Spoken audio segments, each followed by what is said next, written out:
Assalamualaikum warahmatullahi wabarakatuh. Jumpa lagi guys.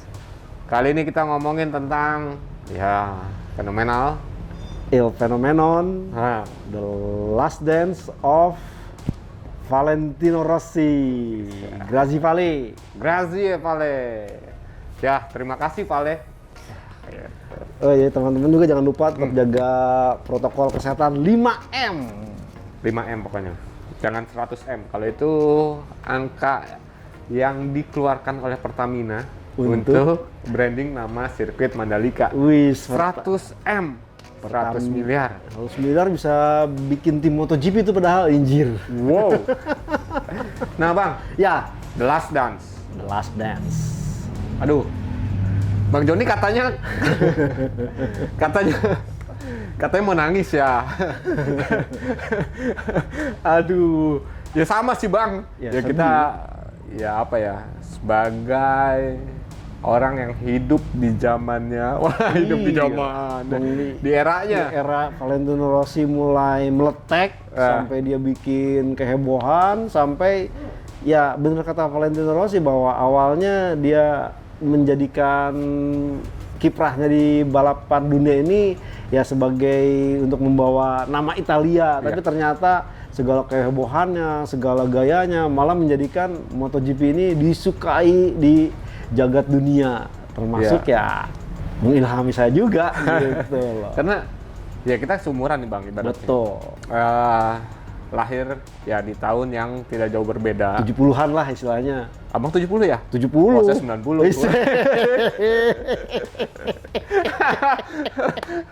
Enggak lah, pokoknya di eranya ya mepet-mepet sama Rossi. Mepet, ya. Jadi sepak terjang dia Betul. itu bisa dibilang apa yang dialami oleh kita Bang. Kita masa muda Di gitu. TV, Iya. balapan, Balapan. kita lihat Rossi.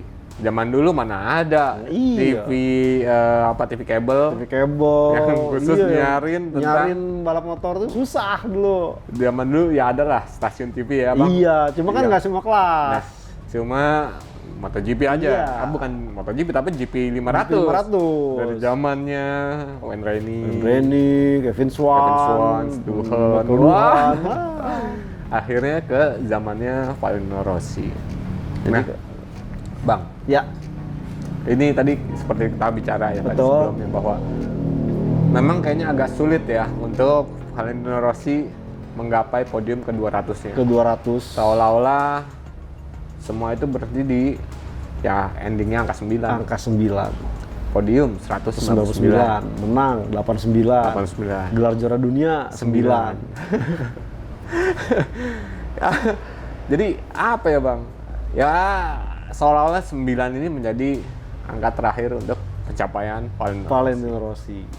Nah, kita bicara tentang ya tadi yang gue bilang Bang, ini nih sebenarnya zamannya Valentino Rossi ya masuk ke dalam eranya kita juga kan. Iya. Kalau bicara tentang Valentino Rossi, apa sih yang membuat akhirnya dia itu mudah disukai sama orang, mudah dikenal sama orang? Ya akhirnya juga gue inget banget waktu itu kolumnis terkenal salah satu MotoGP, Matt Scott ya. Iya. Dia bicara bahwa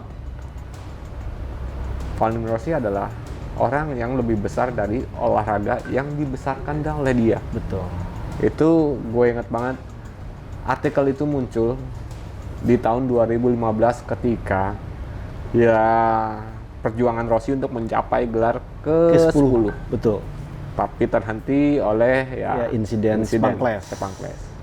Nah, menurut Bang Joni, apa sih yang bisa akhirnya membuat orang menyukai Valentino Rossi? Jadi kalau kita melihat adalah spontanitas pertama, kemudian bagaimana dia begitu mencintai profesinya, dan yang satu hal lagi adalah gaya-gaya selebrasinya yang dulu ya boleh dibilang Nggak ada yang kayak begitu. nggak ada yang begitu, dan yang satu hal lagi bahwa Valentino Rossi ini menjadikan balapan ini tidak semata-mata mencari ketenaran, menjadikan dia seorang ikon, tapi dia menjadikan hiburan. Bagaimana kita ingat ya seorang Valentino Rossi dari yang awalnya oleh ayahnya itu Graziano Rossi diplot untuk bermain di roda 4 untuk F1 untuk bisa ke Lokal. F1 karena dulu Italia tuh F1 yang paling prestisius. Ternyata di saat usianya ya udah mulai menjelang SD diputuskan untuk pindah ke motor itu gara-gara, tahu nggak bang? gara-gara Rossi Fumi gara-gara AB. Norik AB Norik itu AB. pertama, dan kedua memang Graziano bilang, wow, untuk langkah menuju F1 butuh dana lebih besar. Ya. Sementara waktu itu Graziano juga kan pembalap motor, dia tidak punya channel ke Ya, F1. Nah, dia punya channel di kejuaraan roda 2, makanya dia diplot ke sana. Dan luar biasanya adalah ternyata Valentino Rossi ini seorang yang punya talenta, bagaimana dia tampil di kejuaraan lokal langsung cukup bagus, kemudian tampil di kejuaraan bakatnya ini langsung muncul tuh di tahun 1996. Dan itu ya saya ingat sekali ikut menyaksikan langsung di Sentul, Ya. the first Grand Prix motorcycle di Indonesia.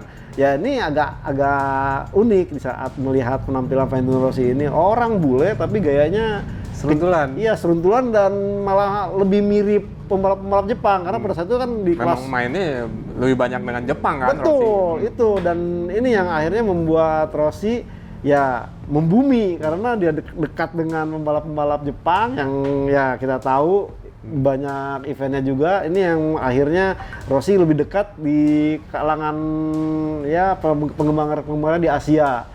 Dan yang paling fenomenal lagi adalah saat dia dan uniknya lagi tuh dia selalu berhasil menjadi juara dunia di musim kedua kiprahnya. Ya. Bagaimana 125, 96 perdana, 97 kemudian jadi juara Juara dunia, naik kelas ke 250 di 98, 99 menjadi juara dunia, dan yang makin fenomenal ada saat dia naik ke GP 500. GP 500, di mana GP 500 ini merupakan tantangan tersendiri, motornya susah dan benar-benar ya pembalap itu kebanyakan yang pasti sangat bagus tuh udah mengalami berbagai macam insiden lah, patah tulang, celaka. Dan ini yang akhirnya kemudian makin fenomenal lagi adalah bahwa Valentino Rossi hadir pada saat itu dengan support dari kru tim ex Michael Duhan. Ya.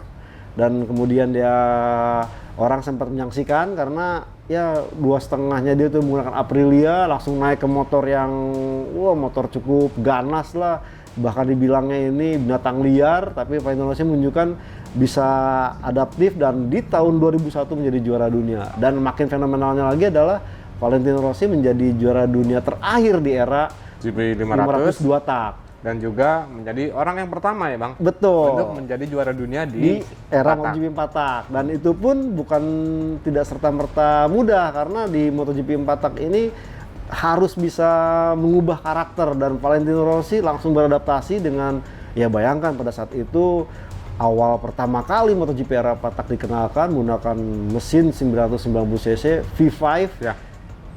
elektroniknya tuh cukup liar dan Nggak sebagus saat ini iya, Bang, ya. saat ini istilahnya jauh lebih user friendly, Ya. artinya bisa diatur. Dulu tuh benar-benar sangat sulit, dan bahkan jangan salah pada saat pertama kali dikembangkan Honda RCV 211 V5 itu dikembangkan oleh pembalap Jepang. Artinya Rossi benar-benar plak-plak buta dan mencoba sebisanya, ternyata malah menjadi juara. Dan kemudian di tahun kedua membuktikan, meskipun akhirnya Rossi disinggung oleh pihak Honda Honda. pabrikan bahwa 2 kali juara dunia di MotoGP 4 tak itu bukan karena Valentino Rossinya, tapi memang motornya yang sangat juara. Merasa tersinggung bahwa ini Rossi akhirnya memutuskan pindah ke Yamaha. Pada saat itu jujur kata Yamaha itu bukanlah sebuah motor juara, dan bahkan kalau kita ingat ya pembalap yang lebih dulu menggunakan Yamaha Max Biaggi selalu menuduh Rossi naik Honda masalahnya makanya menang, Rossi motornya Honda sih jadi bisa lebih unggul, sampai akhirnya di 2004 switch tuh mereka, Ya. Rossi ke Yamaha, Biaggi ke Honda. Rossi membuktikan di awal ya Yamaha belum pernah bisa mencicipi kemenangan juara dunia yang terakhir 1992, dibuktikan dia pertama kali naik Yamaha yang katanya bukan motor juara bisa menang di MotoGP Afrika Selatan 2004, dan Welcome kemudian ya.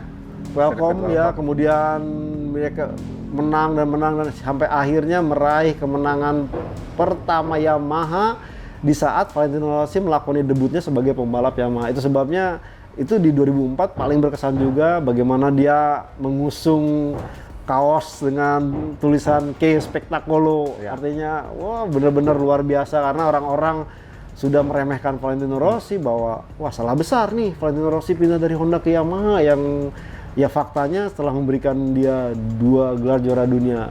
Tapi itu dibuktikan dan Valentino Rossi menjadi juara bersama Yamaha hingga akhirnya terjadi saling kepercayaan yang sangat luar biasa antara Yamaha dengan Valentino Rossi yang kemudian ya lahirlah juara dunia, kemenangan-kemenangan yang lain dan juga juara dunia meskipun kemudian di 2006-2007 sempat hilang karena terjadi perubahan regulasi di mana motornya berubah menjadi 800 cc.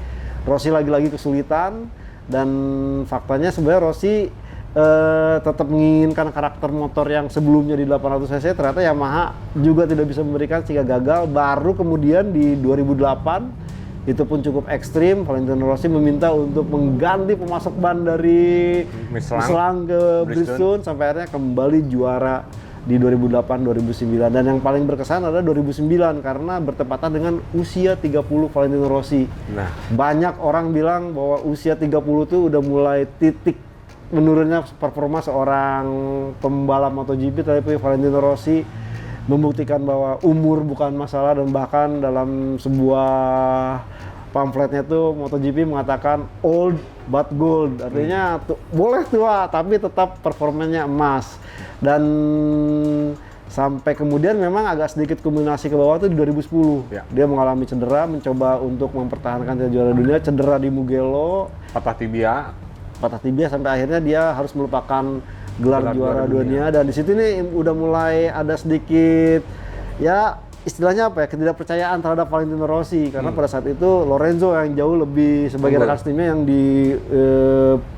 diandalkan hingga akhirnya Valentino Rossi memutuskan pindah ke Ducati di 2011 dan 2012. Dan memang bukan hasil yang terbaik sampai akhirnya 2013 memutuskan untuk kembali. Kembalinya ini pun ya bukan tanpa susah payah, ini ya sampai akhirnya menggeser Andrea Dovizioso yang waktu itu mau masuk ke pabrikan, dan Valentino Rossi saat itu ya berani gajinya lebih kecil dari seorang Jorge Lorenzo. Namun faktanya juga Rossi membawa sponsor ke tim Yamaha. Artinya kalau saya melihat bahwa Valentino Rossi ini memang ya bukan tanpa usaha keras. Di 2013 dia sudah bisa mulai meraih kemenangan, 2014 dia mulai menemukan ininya lagi. Nah sebenarnya 2015 itu Rossi sudah mengindikasikan untuk bisa ya Pak? Iya, untuk pensiun dan setidaknya meraih kemenangan ke-10 dulu. Ternyata terjadi insiden ya sepang clash yang mungkin sebenarnya tidak menjuju siapa salah siapa benar, tapi nggak usah itu tuh udah biarin aja Bang ya. Tapi faktanya memang kalau saya lebih menyoroti bahwa saat itu insiden terjadi di lapangan, proses istilahnya petugas atau steward di MotoGP satu saya rasa terlalu lambat gitu. Sampai akhirnya baru ada keputusan di ronde terakhir Valentino Rossi dikenakan hukuman sanksi start dari paling belakang. Padahal seandainya mungkin ini juga yang membuat akhirnya dibentuknya tim MotoGP Steward yang sudah berlangsung 3 musim belakangan ini untuk artinya menghindari insiden yang mungkin membuat orang wah masih polemik, salah si A, salah si B. Nah, saya rasa ini juga yang menjadi akhirnya Valentino Rossi istilahnya tetap berusaha keras dari 2016 sampai 2021 yang dia inginkan untuk bisa mewujudkan titel juara dunia ke-10.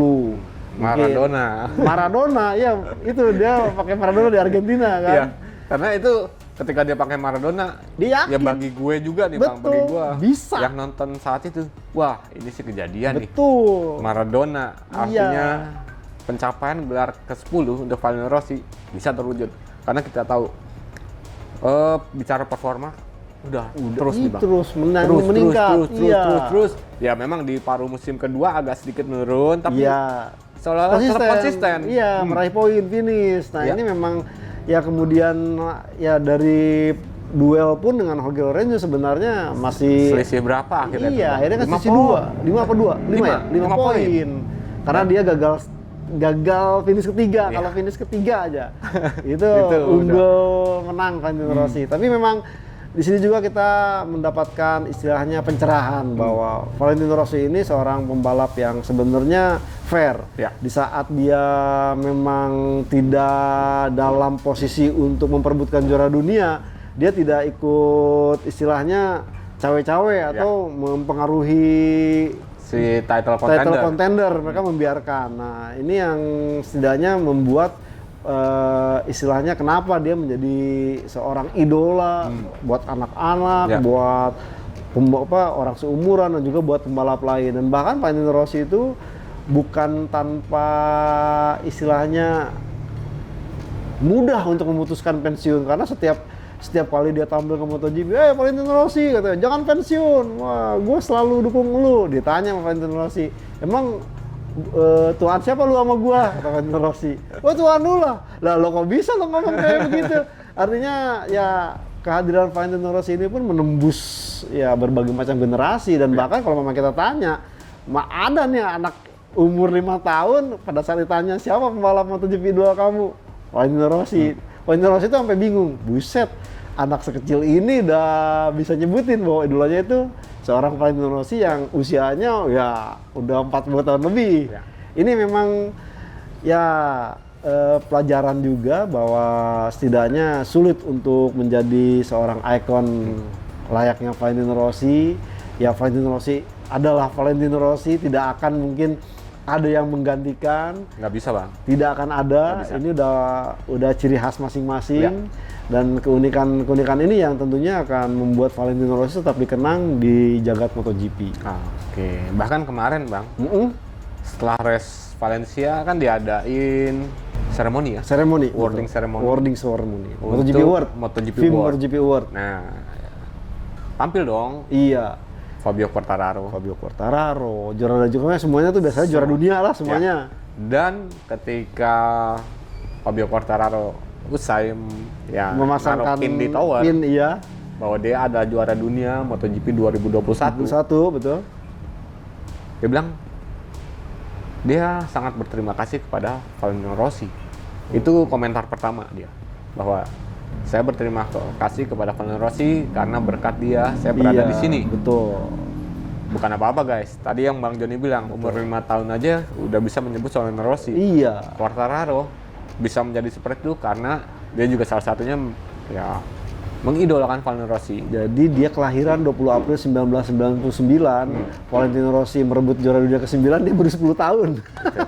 Dan itu yang akhirnya juga dia membuat motivasinya Quartararo untuk mencapai juara dunia. Betul. Kalau menurutnya Quartararo loh Bang. Jangan salah, setiap dari Quartararo ikut event balapan yang notabene digelar di Spanyol, baik itu CEV, kemudian kelas lainnya, setiap kebetulan balapannya bareng dengan MotoGP, itu Quartararo tuh cuman ada niat satu, gua pengen foto bareng Valentino Rossi, dan itu selalu dilakukannya sampai akhirnya menginspirasi seorang Fabio Quartararo bahwa dia bercita-cita untuk bisa menjadi Valentino Rossi. Dan bahkan salah satu awalnya cita-citanya bisa balapan bareng MotoGP dengan Valentino Rossi udah berkah, dan itu terpenuhi di 2019. Itu dia. Dan Quartararo bilang, gue sangat bersyukur bahwa gue bisa ngerasain balapan bersama Valentino Rossi, idola gue. Betul. Nah, Bang, kalau kita bicara nih tentang seperti Bang Joni bilang bahwa Bang Joni udah mengikuti Valentino Rossi sejak 96. Ini kalau gue boleh tahu Bang, apa sih Bang bagi lu yang membuat lu akhirnya gue suka Valentino Rossi, gue fans Valentino Rossi? Ya awalnya sih karena emang dulu doyan motor ya, main motor, terus cari referensi siapa yang jadiin dulu balapan yang paling kebetulan ya diajak nonton. Disentul itu. Sentul itu. Terus ngeliat nih, ini pembalap agak unik nih, nomornya juga yang itu bener-bener beda ada potongan rambut itu petantang petenteng. Kayak cewek. Iya, rambutnya gitu kan, yang belah tengah. tengah gitu, yang emang gaya-gaya doyanan anak gitu ya. Di situ ya mulai ngikutin nih siapa sih ya, kita pelajarin sampai akhirnya ya suka tuh dengan balap motor GP 500, meskipun 2,5 harus nyari sendiri, 125 harus nyari sendiri. Udah jadi kayak semacam nyandu gitu, mesti lihat ini dan melihat nih pembalap satu ini kok performanya bagus. Dan dari situ saya melihat bahwa untuk jadi pembalap bagus itu memang harus diawali berkompetisi di kelas paling bawah dulu, kemudian menunjukkan performa yang bagus. Nah, setelah yang bagus baru layak naik kelas. Ini juga yang menjadi pelajaran. Ini yang dilakukan oleh Valentino Rossi adalah sebuah proses. Ya, artinya tidak serta-merta langsung ikut ke kelas kejuaraan, terus jatuh-jatuh, bangun, cedera, baru juara. Nah, Rossi enggak, artinya benar-benar mengikuti tahapan-tahapan yang sesuai, di mana kemudian ritmenya 2 musim naik hingga akhirnya di MotoGP. Dan ya kemudian saya menjadi seorang jurnalis, kerap ketemu Valentino Rossi, ya makin ini lagi, ternyata karakternya seperti ini. Orangnya tuh ya saya bisa bedakan antara Valentino Rossi dengan yang lain. Bagaimana saya wawancara Valentino Rossi ini benar-benar hangat dan dia tetap rendah hati gitu, nggak seolah gue juara dunia lu mau nanya apa. Ini berbeda dengan ya saya katakan Jorge Lorenzo, karena sempat ketemu sebelum jadi juara dunia dan setelah jadi juara dunia. Ini agak berbeda jauh, yang mulainya ramah bener-bener kayak ini pada saat juara dunia ya agak memberikan jarak gitu. Ya, Bang, ya. Kemudian ya pertanyaan-pertanyaannya pun kadang-kadang ya tidak diperhatikan dengan benar. Lain dengan Valentino Rossi, ketemu di saat bersama Yamaha 2004, 2005, kemudian di 2009 dan bahkan terakhir yang sempat dia ketemu dengan gubernur saat itu masih Pak Jokowi. Itu pun artinya ya tidak ada perbedaan. Bahkan waktu itu kebetulan saat itu dia lagi deket-deketnya dengan Linda Morselli. Saat dicolek di sentil, itu siapa tuh cewek? Wah, itu Valentino Rossi dengan gue cerita ini pacar gue, dia cerita ini meskipun ya akhirnya putus dan sekarang ya dengan Alonso, diambil sekarang. Artinya ya saya merasa Valentino Rossi itu ya di dunia itu bintang, tapi pada saat ngobrol ini tetap seorang yang rendah hati, ya kayak orang-orang biasa deh. Ini yang mengapa sampai akhirnya orang sih melihatnya Rossi, wah ini padahal kalau mamanya mungkin bisa mengetahui lebih dekat, Rossi ini seorang yang asik diajak ngobrol. Kalau bagi gua satu nih Bang, bener kata Vinales, sebagaimana sulitnya situasi dan kondisi yang terjadi saat itu, Rossi nggak pernah berhenti untuk tersenyum. Itu yang gua alamin selama gua ya liputan ketemu Rossi. Di saat dia sulit, tetap ada senyuman. Ketika ketemu semua orang, itu ada senyuman. Dan satu hal, dia pun tidak pernah istilahnya di tim manapun, tidak pernah istilahnya mengumbar bahwa wah ini masalah di sini. Hanya kecuali di saat 2015 sampai dia di 2020 tuh, saat dia mengeluhkan soal elektronik itu yang karena itu memang kebutuhan Bang. Betul. Dan sampai seberapa tahun nih Bang? Dari semenjak single ECU sampai sekarang betul. Ini Yamaha masih belum bisa memenuhi ya atau menjawab lah masalah yang dihadapi oleh Valentino Rossi. Ya memang sih, kalau artinya berbeda dengan pembalap lain yang ya vulgar, yang frontal, bahwa kadang-kadang ke media mengatakan Valentino Rossi ini ya meskipun pandemi, saya ngikutin tuh media scrum online, ya menghadapin masalah seberat apapun. Bahkan waktu itu ada pertanyaan yang mungkin sedikit mengusik dia terkait dengan Aramco sampai akhirnya nggak jadi. Itu sempat dia mau marah, tapi kemudian dia sadar bahwa wah ini bukan gue ya. Akhirnya dia jelaskan, itu sampai detail. Kenapa Aramco masih bermasalah? Ya intinya dia sih mengatakan bahwa untuk Aramco ini ada yang ngurusin, meskipun namanya VR46 Team, dia itu ada yang ngurusin tim bisnisnya, dia bilang. Sementara saya hanya sebatas tahu, ini loh. Karena apa? Itu tadi Rossi meskipun brand VR46-nya cukup besar, di saat dia memposisikan dirinya sebagai profesional seorang pembalap MotoGP, dia sangat menghargai posisinya sebagai pembalap di Petronas Yamaha Racing Team. Jadi untuk itu dia tidak, ya mungkin bisa ditanyakan ke yang bersangkutan. Untuk saat ini ya saya akan lebih menerima pertanyaan terkait ya saya dan tim saya berada saat ini. Itu yang sangat luar biasa dari seorang Valentino Rossi. Nah, itu ya Bang, ternyata ya Bang. Ya. Ini menjadi pertanyaan lagi nih, Bang. Dengan pensiunnya Valentino Rossi, Betul. mungkin nggak ya Valentino Rossi akan tetap berada ya ibaratnya kayak Casey Stoner, Oke. Dani Pedrosa, Iya. ataupun Jorge Lorenzo yang masih akan comeback Warawiri gitu di pedok. di pedok. Ya Rossi sih pasti akan ada di pedok meskipun tidak akan keseluruhan rondo. Kalau keseluruhan rondo ngapain pensiun dia. Tapi sempat dikatakan bahwa dia akan tetap hadir mungkin di beberapa ronde seri mungkin Mugello atau Misano kan itu dekat di kampung halamannya. Cuman yang sempat dia katakan kepada Carmelo Ezpeleta sebagai CEO, ntar kalau gue bawa motorhome disediain parkir enggak? Itu Carmelo langsung jadi mau bawa motorhome, mau bawa.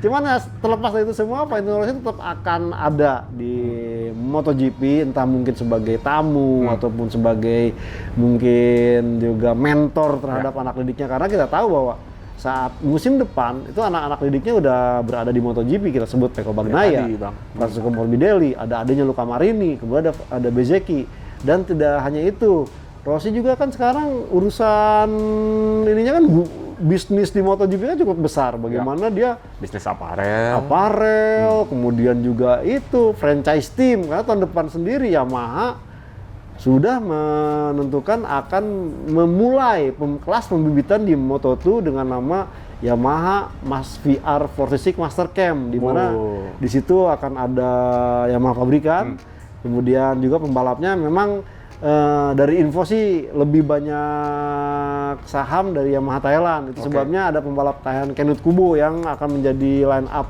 di Moto2 tahun depan. Tapi setidaknya ya Yamaha pun akhirnya belajar bahwa harus ada kelas pembibitan, harus ada menyediakan pembalap yang dipersiapkan untuk regenerasi Yamaha di masa depan dengan membuat istilahnya tim pembibitan. Dan ya ini artinya mengilhami Yamaha untuk mengikuti KTM, untuk mengikuti juga Honda, dan setidaknya dia sadar jangan sampai ntar talenta-talenta bagus diambil tim lain sementara dia kebagian yang ya istilahnya maaf kata sisanya nih Bang. Sisanya itu. Nah, bagaimana sekarang musim ini kan begitu, Remy Gardner dipertahankan KTM, Raul Fernandez, kemudian ya Okubo, kemudian juga ada lagi ya Bezzecchi, kemudian si Enea Bastianini ini dipegang sama Ducati ya. Yamaha saat ini praktis ya pembalap yang udah malah di tim satelitnya jomplang kan, dari Binder dan Andrea Dovizioso. Ya. Ini agak-agak sedikit apa ya? Jangan sampai nantinya Yamaha dijuluki bahwa ya lu ngambil pembalap yang udah jadi. Iya, jadi betul. Bekas ya didikan orang. Didikan orang. Setuju. Jangan sampai kayak begitu ya, Bang. Betul. Lebih baik ya lu punya ya tadi Bang Joni bilang bahan dari kelas pembibitan yang memang lu ikutin. Dan kebetulan Valentino Rossi punya fasilitasnya. Nah, Yamaha juga sepertinya tetap akan istilahnya mengunci Valentino Rossi ini untuk menjadi bagian keluarga Yamaha. Nah, ini menjadi menarik bahwa akhirnya kemarin di seremoni, di awarding, itu cuma Rossi doang loh Bang. Iya. Rossi seorang yang akhirnya langsung berikan title sebagai MotoGP Legend. Biasanya ada butuh beberapa musim. Beberapa bulan, beberapa tahun. Ya kita lihat ya Lorenzo aja berapa bulan, Pedrosa berapa bulan. Jorge Martinez. Iya. Pemilik tim Aspar. Bertahun-tahun. Betul, sampai dari dia pensiun pernah menjadi lawannya Rossi, betul. Pensiun, terus dia punya tim Aspar. Baru sekitar 3 tahun lah, 3 tahun yang lalu lah ya. Betul. Dijuluki sebagai MotoGP Legend. MotoGP. Rossi langsung pensiun langsung. Karena ya nggak menutup bahwa Dorna berhutang lebih lah, Iya, berhutang banyak banyak kepada seorang pada Valentino Rossi, Valentino Rossi. yang diakui oleh Carmelo Espeleta Iya. ketika di sesi awarding itu kan 97. Itu MotoGP. kita udah bicara dengan Valentino Rossi. Iya. Dan akhirnya sampai sekarang MotoGP bisa dikenal luas ya karena salah satunya dari Valentino Rossi. Valentino Rossi. Itu ya Bang. Tuh. Bang, Ya, terakhir nih Bang. Momen apa Bang? Yang kira-kira nggak pernah lu bisa lupain ketika bicara tentang seorang Valentino Rossi? ya saya sih yang paling ingat adalah di 2004 2004. saat dia menjadi pertama kali menjadi tim Yamaha, terlepas dari proses sebelumnya bagaimana ada ya Rossi udah keluarin 2 buku tuh yang Ya. apa jadinya kalau saya tidak mencoba, Ya. itu luar biasa ya, sampai ternyata ya dibalik istilahnya senyum Rossi, kemenangan yang luar biasa di Honda, ternyata ada hal yang sangat-sangat membuat Valentino Rossi sedih gitu. Ini yang akhirnya ketahuan bahwa prosesnya juga cukup unik, bagaimana pertemuannya udah kayak ya sembunyi-sembunyi, benar luar biasa, sampai akhirnya ya berita-berita kabar Valentino Rossi pindah pun santer, sampai kemudian banyak yang istilahnya meremehkan Valentino Rossi, istilahnya menjadikan Valentino Rossi itu salah besar. Saya langkah yang diambil pindah ke Yamaha itu blunder. Tapi dia kemudian buktikan dia menang sampai di musim itu memberikan gelar buat Yamaha. Itu benar-benar istilahnya momen yang paling Sulit selalu dilupakan. diingat. Iya. Oke, ternyata itulah guys. Karena sebenarnya ya Bang, kalau bicara tadi yang 2004 2004 ketika ya. Rossi pindah ke Yamaha. Sebelum itu di 2003 lah. Itu Yamaha ternyata udah pernah bikin satu motor riset bersama Biaggi. Itu untuk ngejegal Rossi dan Honda sebenarnya Bang. Tapi akhirnya itu Gak jadi. proyek itu nggak jadi, batal. Iya. Karena ya Rossinya akhirnya kan pindah ke Yamaha gitu. Betul.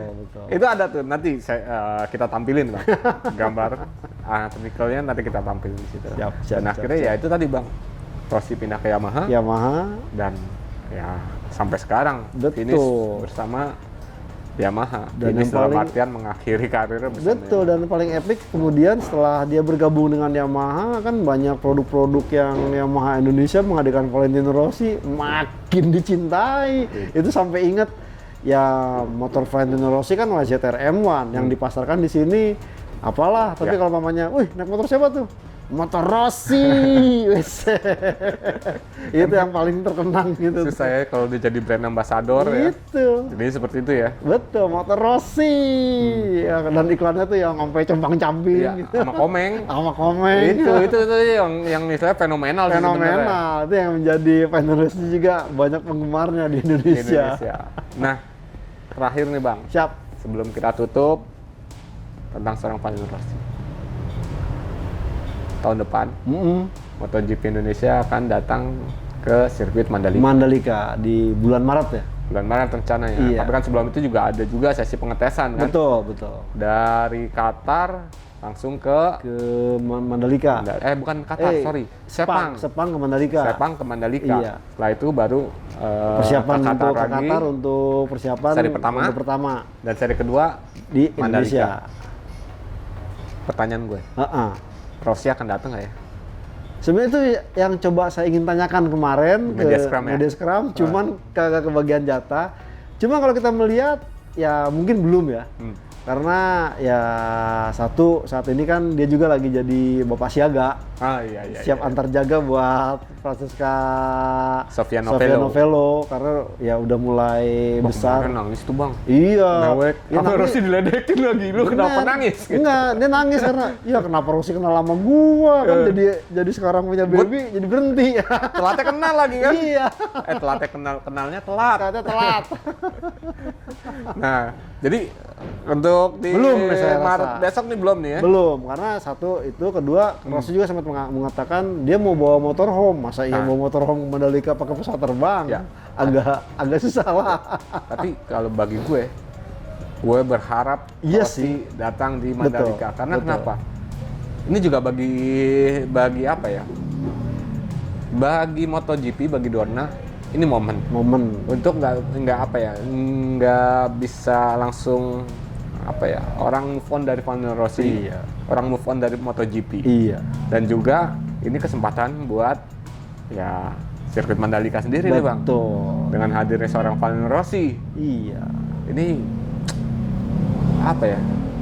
Seenggaknya Valentino Rossi bisa menyapa penggemar Indonesia. Dan satu hal historis sebenarnya. Dia mengawali karir 96 main di Sentul. Ya. 97 juara dunia main di Sentul. Ya. Nah, saya sih kemarin berharapnya tuh salah satu pertanyaan Ya. yang ingin ditanyakan tuh soal ini, nggak mau lu tunda pensiun Ya. biar bisa balap di Indonesia baru nutup karir. Kan buka tampil di Indonesia, nutup karir tampil di Indonesia, tapi kagak kesampaian. Karena udah keburu pensiun. Yoi. Tapi seenggaknya dia datang ke Indonesia Mudah-mudahan. untuk menyapa para penggemar lah ya Bang. Ya tinggal tuh aja, tinggal kita Saweran. bom di Instagramnya dia, Vale datang dong ke Indonesia, Wah. gitu. Vale datang dong ke Indonesia. Tapi tergantung lah ya. Berapa bulan tuh Bang? Ya, Sampai tinggal- Maret nih sekarang sampai dari Maret. November ya? November, Desember, Januari, Februari 3 bulan. 3 bulan.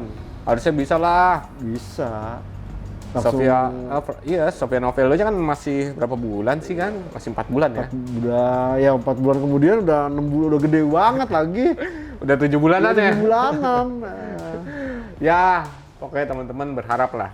Semoga Valentino Rossi datang di MotoGP Kita ramein Indonesia di Sirkuit aja Mandalika. Instagramnya, Twitternya, Facebooknya. Serang! Iya. Rossi datang dong, gitu.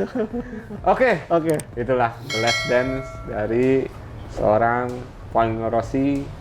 Ya, yang seperti Paman Scott bilang bahwa Iya. ini orang yang akhirnya lebih besar daripada olahraga yang diikutinya.